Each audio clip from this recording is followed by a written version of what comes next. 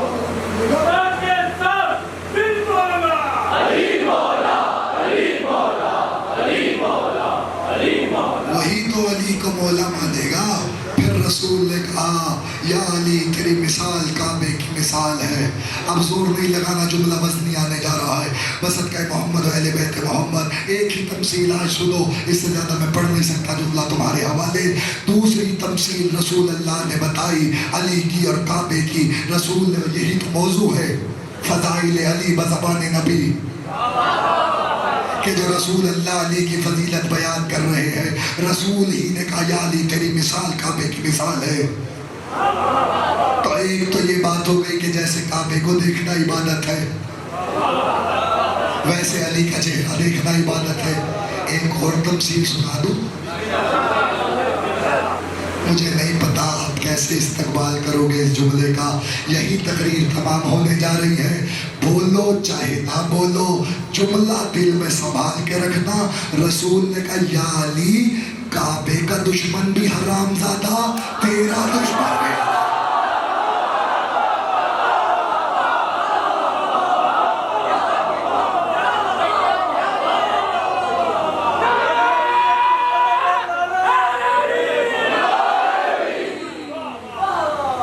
محرم کی 4 ہو گئی ندارو، دن تیزی سے گزر رہے ہیں، اور آج تابوت برآمد ہونے ہیں زینب کے لاڈلوں کے. آواز ساتھ نہ دے کوئی فرق نہیں پڑتا، عزادار تو بہانے ڈھونڈتا ہے حسین پہ گریہ کرنے کے.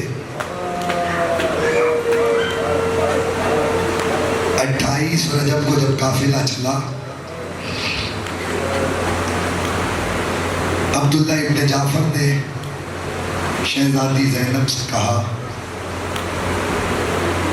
مجھے معلوم ہے شہزادی کربلا میں آپ کے بھائی پہ مصیبت آنے والی ہے.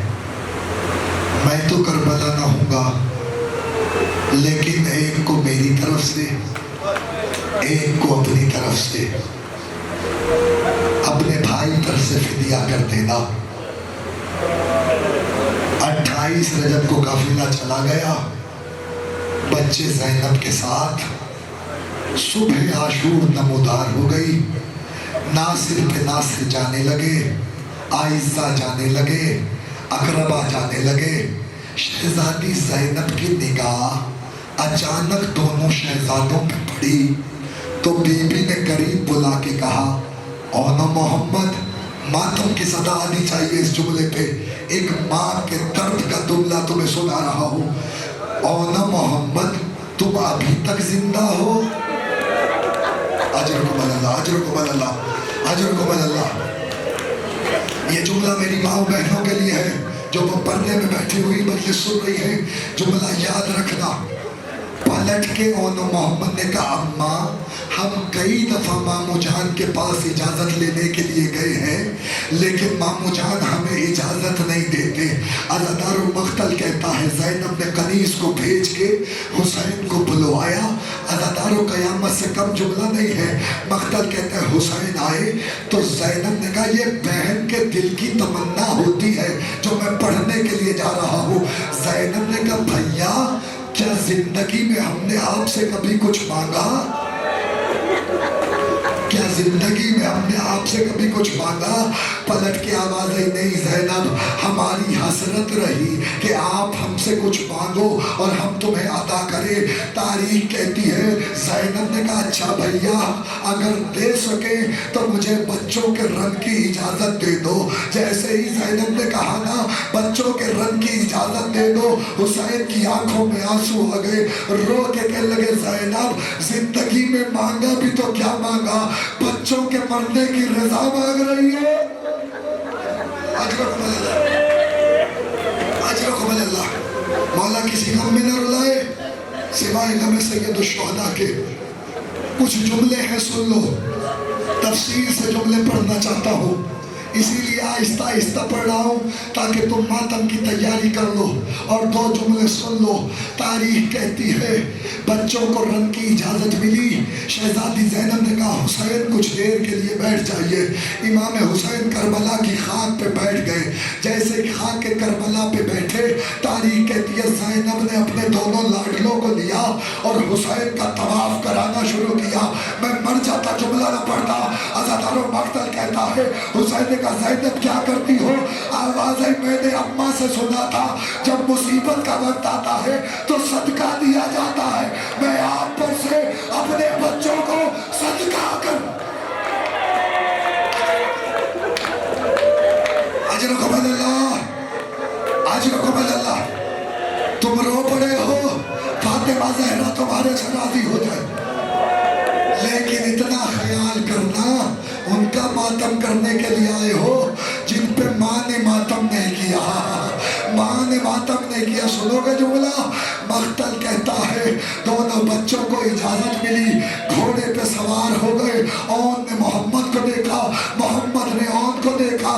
آنکھوں آنکھوں میں دونوں بھائیوں نے کچھ باتیں کی. اس کے بعد تلوار کھینچ کے ایک نے میمنہ پہ حملہ کیا دوسرے نے میسرہ پہ حملہ کیا. جیسے جیسے حملہ کرتے جاتے تھے فوج یزید میں کھلبلی بھی تھی. آواز آئی بنی ہاشم کے شیر ہیں ایسے زیر نہ ہوگے انہیں گھیر کے مارو. عزادار و مقتل کہتا ہے ایسے میں ایک لعین نے کمان میں تیر جوڑا. اس نے تیر چھوڑا اون کی پیشانی پہ آیا. بھائی نے بھائی کو دیکھا. ایسے میں ایک لعین نے نیزہ اٹھایا محمد کے پہلو میں نیزہ. اجرکم اللہ اجرکم اللہ. ایک نیزہ محمد کے پہلو میں آیا. بچے تیورا کے گھوڑے سے گرے. آواز دی مامو جان مدد کو آئیے. حسین لاشیں لینے پہنچے. ادھر فضا ترے خیمہ کو تھامے کھڑی تھی. جسے اب بھی رونا نہیں آتا وہ امام حسین کی ماں کی بارگاہ میں معافی مانگے. جملہ تمہارے حوالے کرو. مقتل کہتا ہے حسین نے بچوں کے لاشیں اٹھائے. لاشیں اٹھا کے لے کے آنا چاہتے تھے. شہزادی زینب کو اطلاع دی گئی. فضا نے کہا آقا حسین لاشیں خیمے لا رہے ہیں. شہزادی نے کہا میرے بھائی سے کہہ دو جنہیں صدقہ کر لیا جائے انہیں گھر لے. گھر نہیں لایا جاتا. 2 جملے اور پڑھتے ہیں زیارت آ جائے گی. ہو گیا گریا ماتم کر لیا تم نے. حسین نے لاشیں لا کے گنج شہیدہ میں رکھے. لاشیں گنج شہیدہ ہے. حسین نے لاشیں گنج شہیدہ میں رکھے. عصر عاشور آئی. زینب نے بچوں کا ماتم نہیں کیا. تسلی سے جملہ سن لو پھر جتنا چاہے ماتم کرنا. 11 محرم کو ہاتھوں میں رسیاں آئی. زینب نے بچوں کا ماتم نہیں کیا. بازار کوفہ آیا. زینب نے بچوں کا ماتم نہیں کیا. دربار کوفہ آیا. بچوں نے زینب نے بچوں کا ماتم نہیں کیا. شام کا بازار آیا. زینب نے بچوں کا ماتم نہیں کیا. شام کا دربار آیا.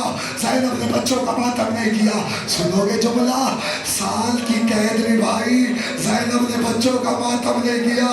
عزادار و مقتل کہتا ہے شام کی قید نبھانے کے بعد پہلی مجلس برپا ہوئی.